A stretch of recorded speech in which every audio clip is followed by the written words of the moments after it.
우리 2주 전에는 그 하나님의 구원의 계획에 대해서 우리가 살폈고요.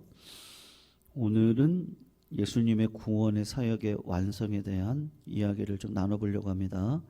에베소서 1장 7절에서 12절까지 우리 같이 교독으로 읽도록 하겠습니다. 에베소서 1장 7절에서 12절입니다. 7절 제가 먼저 읽습니다.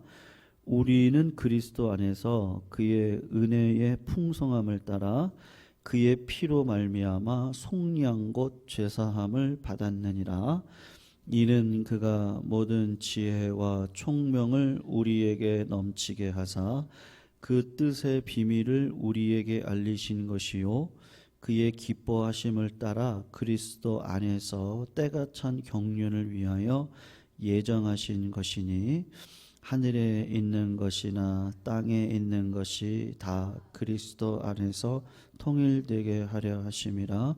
모든 일을 그의 뜻의 결정대로 일하시는 이의 계획을 따라 우리가 예정을 입어 그 안에서 기업이 되었으니, 같이 읽습니다. 이는 우리가 그리스도 안에서 전부터 바라던 그의 영광의 찬송이 되게 하려 하심이라. 아멘. 우리가 구원을 생각하실 때 구원은 하나님께로부터 오는 것이 맞지만, 제가 지난번에도 말씀드렸지만요, 구원이라고 하는 것은 하나님의 계획하신 가운데 예수 그리스도가 그 하나님의 계획을 완성하시고, 그리고 성령님이 그 구원을요 우리의 마음 가운데 적용시켜 주시지 않으면 우리가 구원받는 백성으로 살아갈 수가 없습니다. 그러니까 구원이라는 것이 예수님으로부터만 옵니까? 그럼 그렇지 않습니다.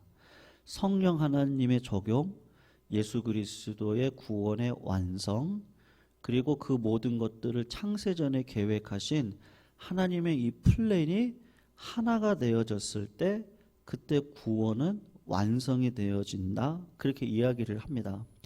그래서 제가 주일날도 말씀드렸지만요, 초등학교 시절에 우리의 구원의 이해는 어디까지예요? 예수 믿으면 천당 가고 예수 믿지 않으면 지옥 간다. 근데 그건 믿음의 결과일 뿐이지 믿음의 과정이라든지 믿음의 내용은 아니거든요. 믿음의 내용으로 들어가서 보면, 야, 하나님의 이 놀라운 구원의 계획이 우리 예수 그리스도를 통해서 완성이 되어지고, 성령 하나님이 아니면 내 마음이 부드러운 마음이 될 수 없고, 내 마음이 하나님의 합한 마음이 될 수 없고, 내 마음 가운데 회개의 마음도 도저히 떠오를 수도 없고요.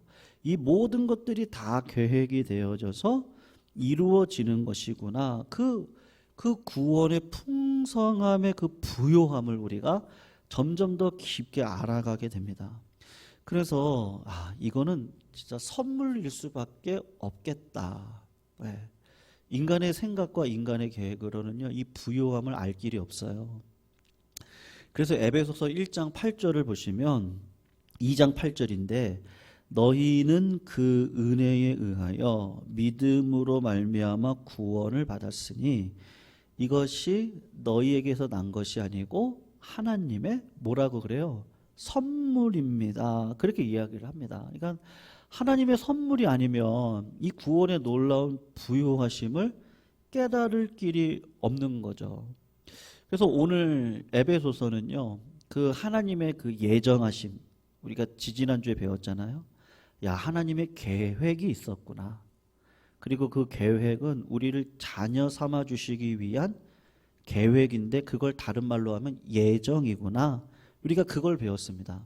그리고 오늘은 완성에 대한 내용을 좀 나누고 싶은데, 그러면 예수님이 그 하나님의 그 예정된 계획을 이루셨거든요. 그 부요함을 우리가 조금 배워볼 필요가 있어요. 그러려면 우리가 한번 그 요한복음으로 한번 넘어가시면 좋겠거든요. 요한복음 1장 1절인데요.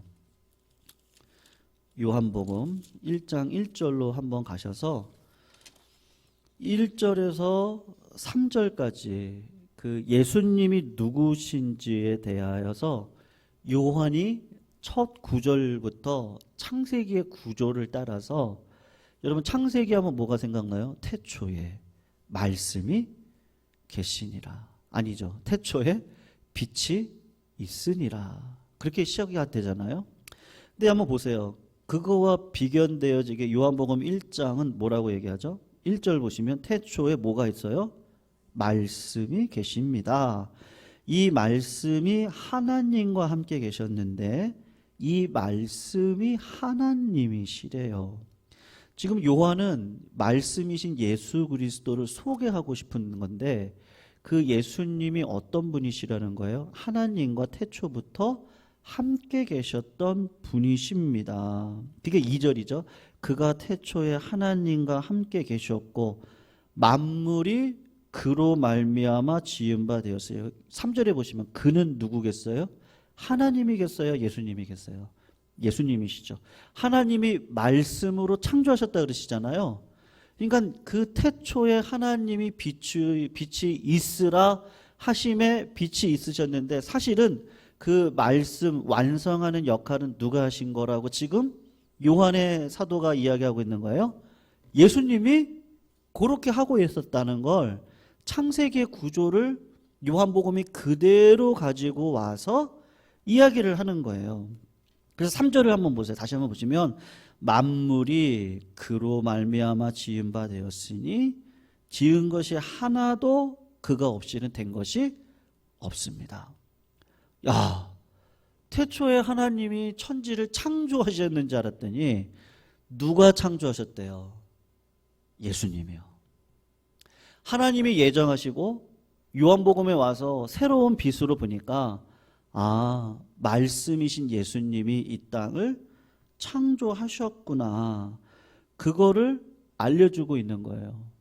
그런데 여기에 또 한 가지의 비밀이 담겨져 있습니다. 우리 주님은요, 창조뿐만 아니라 재창조를 위해서도 이 땅 가운데 말씀으로 오셨다는 걸 요한복음이 다시 얘기하고 싶은 거예요. 여러분 창세기는 창조고 요한복음은 뭐예요? 재창조예요. 창조 때 하나님의 계획하심이 말씀이신 예수 그리스도를 통하여서 이스라엘이라고 하는 백성을 불러다가 하나님의 자녀 삼고 싶으셨는데 이것이 실패했잖아요.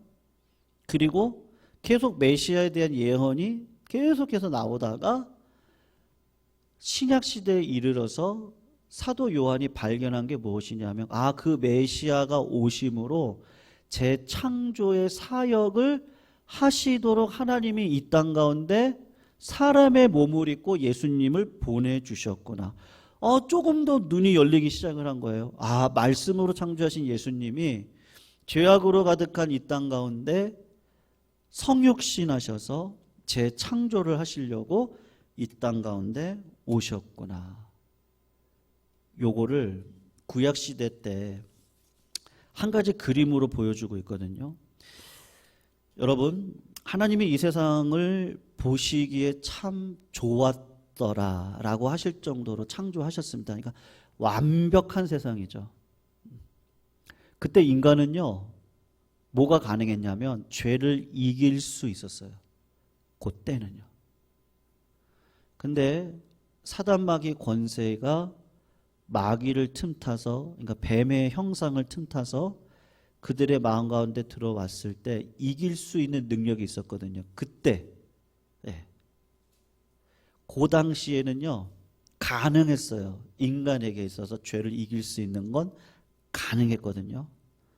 근데 마귀의 유혹에 한 번 넘어감으로 죄악된 길로 걸어가게 되어졌습니다.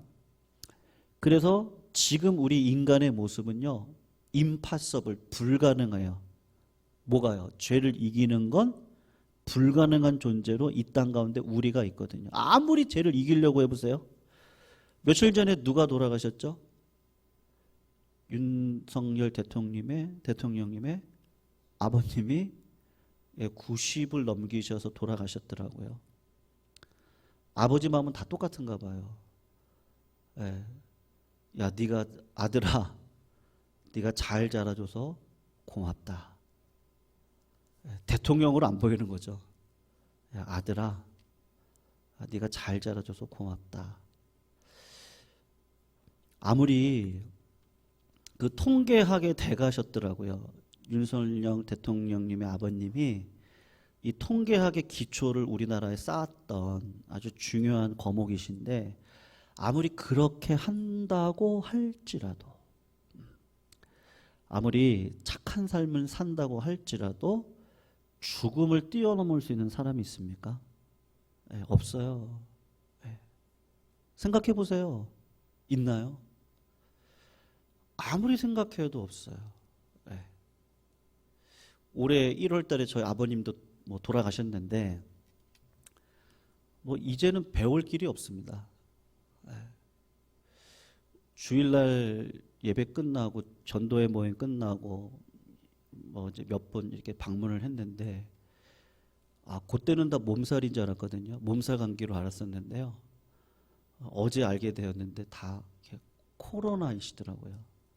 네, 임북순 권사님, 전정자 권사님, 김현숙 권사님, 네.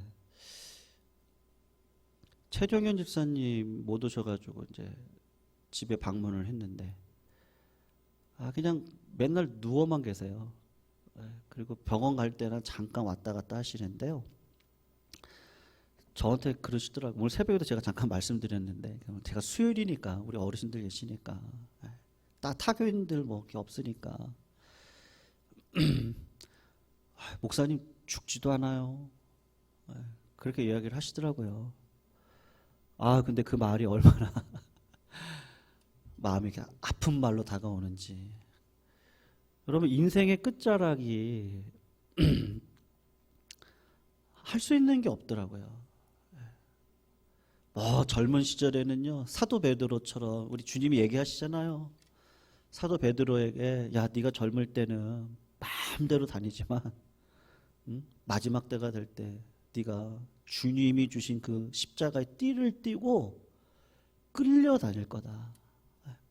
아무리 인생을 내 것인 것처럼, 내가 주인인 것처럼 살아간다고 하더라도, 여러분, 우리 최종현 집사님 뭐 키도 크시고요. 제가 보니까 젊은 시절에 아주 호기 있게 살으셨던 그런 여러 가지 이야기들 제가 많이 들었거든요. 근데 우리의 인생이라고 하는 것이 힘을 잃고 어디가 아파오기 시작하고 그렇게 하다 보면 그냥 기다리는 거 외에는 없어요. 뭐를 기다리죠? 죽음의 때를 다 넘어갈 수밖에 없는 현실이 있습니다. 근데 그게 뭐 때문에 그래요? 최종적으로는요, 죄의 문제죠. 세상 사람들은요, 죄의 문제를 소멸로 보거든요. 불교에서는 뭐 거듭남에 대한, 다시 재탄생에 대한 이야기를 합니다만, 여기서 우리가 잘 살면 다시 인간으로 태어나고, 그렇지 않으면 뭐 개구리로 태어나고, 이건 인간의 허상일 따름이고요. 허무입니다. 결국은 불교도 허무거든요. 내가 득도하고 깨닫고 내가 신이 되어서 살아가는 존재로서의 불교가 이야기를 하지, 그 이상도 그 이하도 아니고 다 허무입니다. 세상이 얘기하는 긍정도 결국은 들어가서 보면 다 허무예요. 그러니까 사그라드는 거예요. 사그라들기 때문에 욜로족, 내가 살아있는 동안 즐겁게 삽시다. 그 다음은 없어요. 세상에서 얘기하는 게 다 그렇습니다. 다 허무고 다 사라지는 거예요. 그럼 기독교에서는 뭐를 얘기하죠? 사라지지 않아요. 죄를 짓고 난 다음에 첫 번째 분리가 일어나는데, 영이 죽어요. 육이 죽어요. 육신이 죽기 때문에 어떻게 되죠? 죽음을 향해서 달려가요. 영이 하나님과 분리되어져 버렸기 때문에 이 땅을 살아가면서 평안히 살아가는 사람은 없어요. 늘 사건과 사고 속에서 힘들고 어려운 인생길을 걸어갈 수밖에 없거든요. 그리고 두 번째로 뭐가 죽죠? 분리가요? 두 번째는 죽음의 때를 기다렸다가 육신이 분리되어집니다. 끝입니까? 아니요. 영은 여전히 불멸이에요. 우리의 영은 불멸이에요. 그래서 나중에 우리 주님이 오실 때에 우리가 지금은 뭐 죽게 되면요, 그 어떤 한 곳에 가 있죠. 그 성경에서 얘기하고 있습니다. 한 곳에 가 있다가 주님이 재림하실 때 부활의 몸을 입고 악인이든 선인이든 의인이든 다 일어납니다. 왜냐하면 영은 분별이기 때문에, 불멸이기 때문에요. 이때 진짜 분리가 일어나는데 어떤 분리가 일어나요? 네. 그리스도 안에서 열매를 맺었던 자는 저 지옥불에 들어가는 것이 아니고 천국에 들어가 하나님과 영원히 살아가고요. 이때 그렇지 않았던 자들은 다 지옥불로 들어가게 되는 거거든요. 여러분, 우리가 어떻게 구원받습니까? 이게 죄 문제가 중요하거든요. 그래서 그 출애굽기 12장 13절인데 우리 한번 찾아보면 좋겠어요. 우리 몇 구절만 찾아볼 건데요. 출애굽기로 한번 넘어가 보셔요. 그래서 12장을 한번 보시기 바랍니다. 출애굽기 12장 13절을 보시면 유월절에 대한 내용이 나오거든요. 출애굽기 12장 13절 구약 98쪽에 있는데 거기 보면 거기 같이 한번 읽어볼게요. 시작. 내가 애굽 땅을 칠 때에 그 피가 너희가 사는 집에 있어서 너희를 위하여 넘어가리니 재앙이 너희에게 내려 멸하지 아니하리라. 이때 10가지 재앙 가운데 장자의 재앙을 하나님께서 이집트로 상징되어지는 세상에 재앙을 내리십니다. 그러니까는 생명이 있는 자들은 결국은 다 죽게 되어져 있다라고 하는 것을 예시를 통해서 보여주고 있는데, 그런데 요 세상의 죽음을 뛰어넘을 수 있는 방식이 있는데 그게 뭐예요? 1년이 채 안 된 수컷 양이나 염소 중에 하나를 취해서 흠이 없는 거죠. 그걸 취해서 죽여가지고 그 피를 뽑아내가지고 그 피를 집 좌우 문설주와 안방에다가 바릅니다.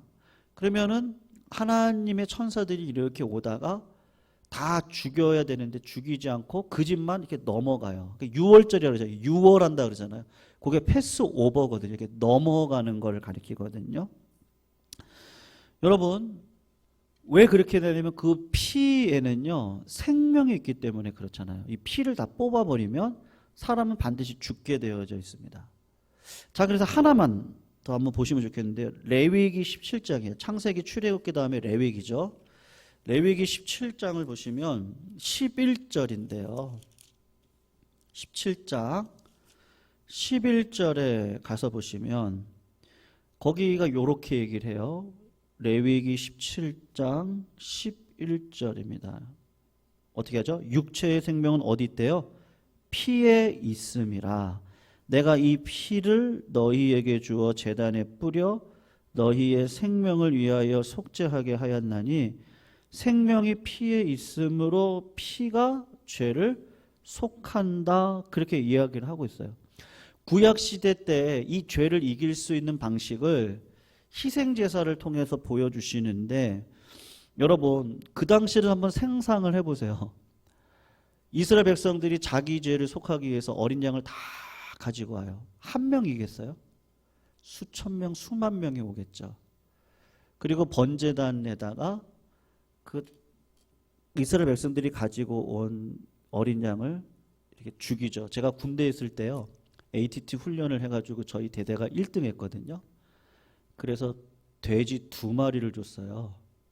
근데 한 마리만 해도 엄청난 양인데, 그래서 일단 한 마리만 잡아서 연대가 다 먹을 수 있도록 하겠다고 이제 그랬거든요. 죽이려고 하는데요, 어떻게 죽이는지 아십니까? 저 처음 해봤어요.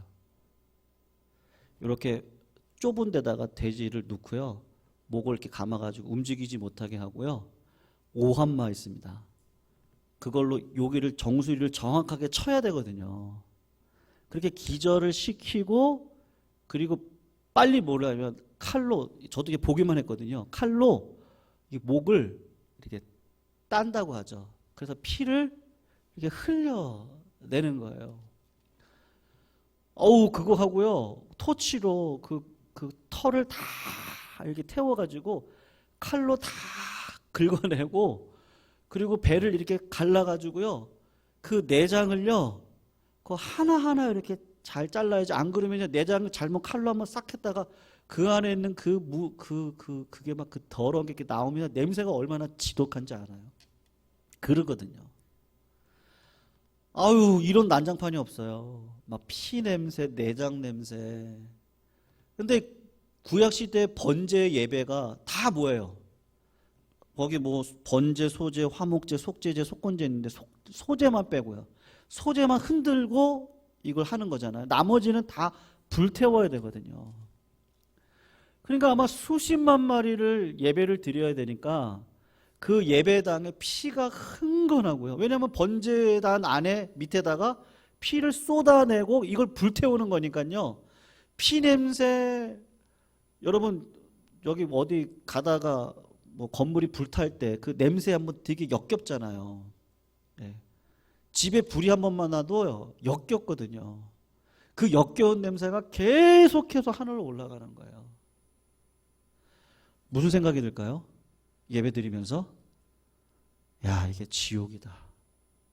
이번에 그 하와이에서 마우이 섬인가에서 불이 났죠. 저는 좀 물론 그 안에서 죽었던 사람들은 그 불타서 죽는다는 걸 이해했는데, 바닷가로 뛰쳐나와서 바닷가로 들어갔던 사람들도 많이 죽었더라고요.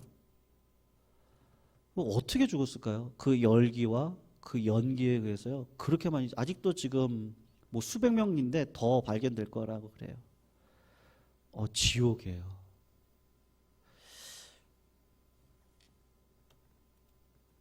어떤 분이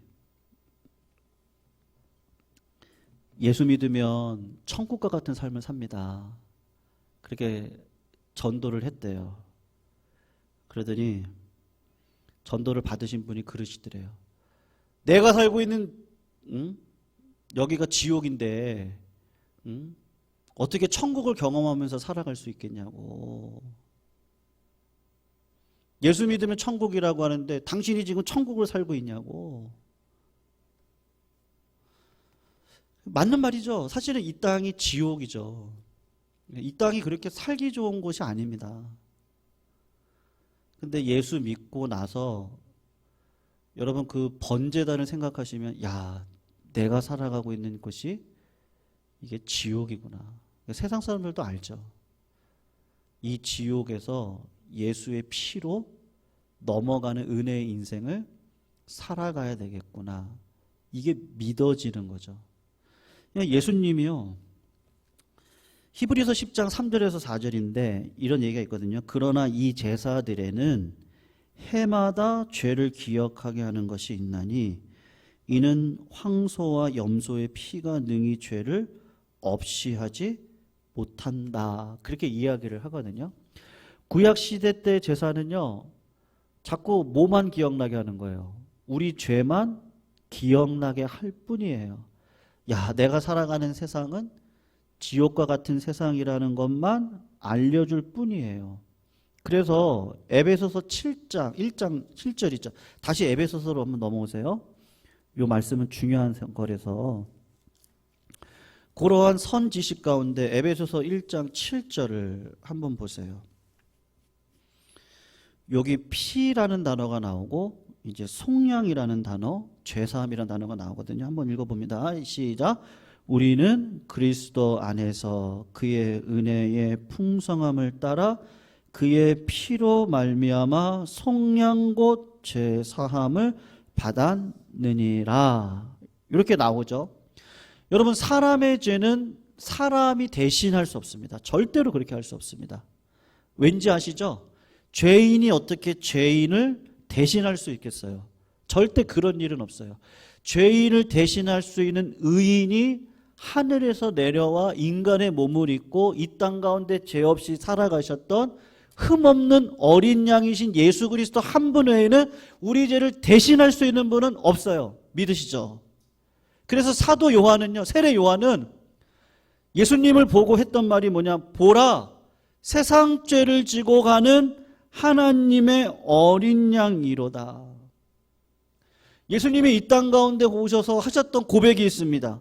인자가 온 것은 섬김을 받으러 한 것이 아니고 도리어 섬기려 하고 자기 목숨을 많은 사람의 대속물로 주려 함이니라. 대속물이라고 하는 것이 오늘 1장 7절에 나왔던 속량이란 단어랑 똑같은 거거든요. 내가 대신하지 않으면 안 돼요. 한 20년 전이었던 것 같습니다. 제가 청년 때 모 그룹의 총수였던 분이 뛰어내리셔서 죽으셨어요. 사업을 하려고 하다 보니까 죄를 안 짓고는 할 수가 없어요. 정치권에 손을 대야 되고 뇌물도 줘야 되고 때로는 악한 일도 해야 되고 여러 일들이 많았어요. 정치권에서 힘을 얻을 땐 괜찮았죠. 근데 정권이 바뀌었어요. 수사가 좁혀 들어옵니다. 결국은 어떻게 해요? 그냥 뛰어내리셨어요. 그리고 사건은 어떻게 되죠? 그 이후로는 종결이 되는 거예요. 죽었는데요.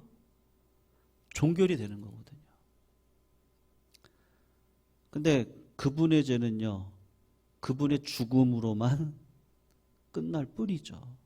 이 세상에 있는 수많은 죄악들은 다 어떻게 해요? 다 죽음으로 끝내야 되는데 이걸 누가 막아줘요?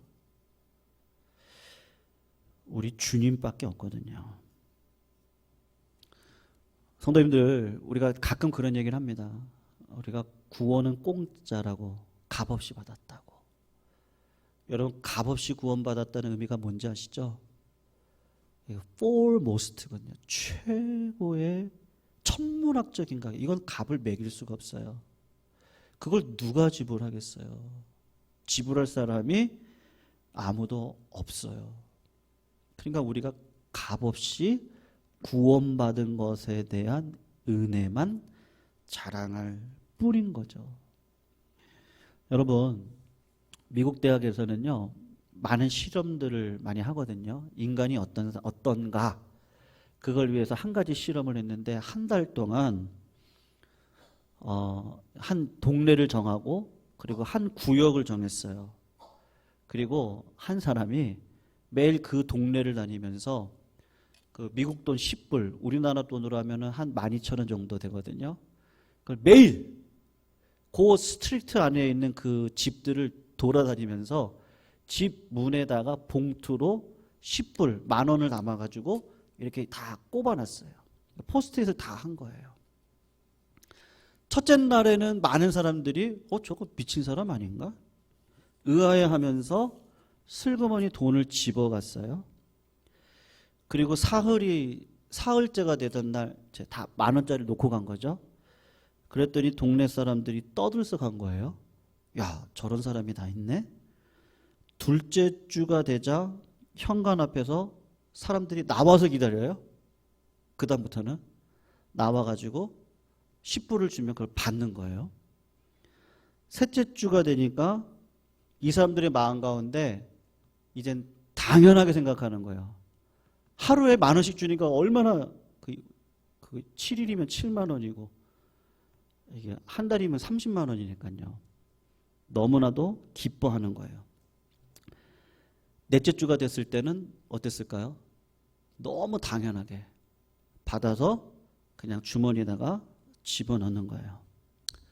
그리고 딱 한 달이 지나고 난 다음에 그 돈을 주었던 사람이 그냥 그 시간에 그냥 지나갔어요. 돈을 주지 않고 그냥 지나갔어요. 그랬더니 사람들이 그 사람의 멱살을 붙잡고 오늘은 왜 돈을 안 주냐고 그러더래요. 사람은 그렇죠. 예. 그래서 그런 말이 있더라고요. 사람은 어떻게 잘해주면 안 된다고. 예, 머리를 든다고요. 예, 뭐 그런 우리 어르신들의 이야기도 있죠. 예, 뭐보다 못하 그러죠. 예, 짐승보다도 못하다고 그런 말도 있잖아요. 뭐 인간에 대한 어떤 비하의 말은 아닐 것이고 사람의 어떤 본성에 대한 이야기일 거예요. 우리가 은혜를 자꾸 까먹는 본성을 갖고 살아가고 있는 것이죠. 베풀었던 은혜를요, 너무 당연하게 생각하는 거죠.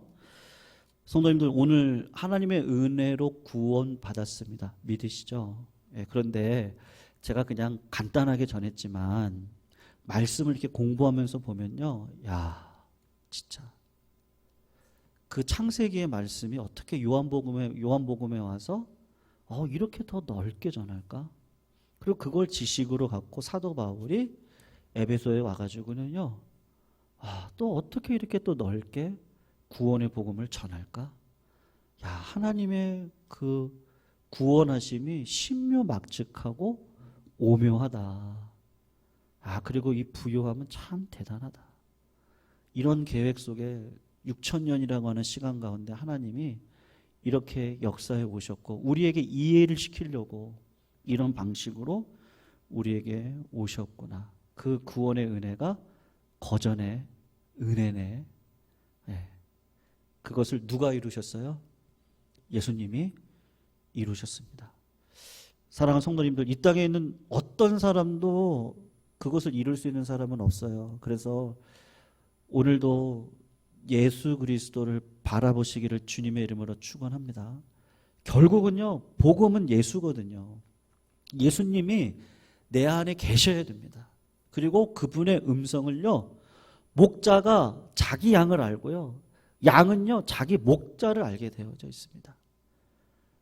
그리고 그분의 음성을 오늘도 들으시고 주님의 뜻을 분별하시고 그리고 주님과 동행하는 인생을 살아가시는 것, 그거 하나님이 열매로 보시거든요. 그런 믿음의 삶이 저희들에게 꼭 중요합니다. 오늘 본문의 마지막 12절 말씀만 우리가 읽고 마치도록 하겠습니다. 같이 한번 읽어봅니다. 시작. 이는 우리가 어디 안에서요? 그리스도 안에서 전부터 바라던 그의 영광에 찬송이 되게 하려 하심이다. 그리스도 안에 없으면 하나님 앞에 영광 올려드릴 수 있는 길은 아무것도 없다. 그 말로 오늘 예수님의 구원의 사역 완성을 마무리하고 있습니다. 우리 407장 우리 말씀 생각하면서 같이 한번 찬양하면 좋겠습니다.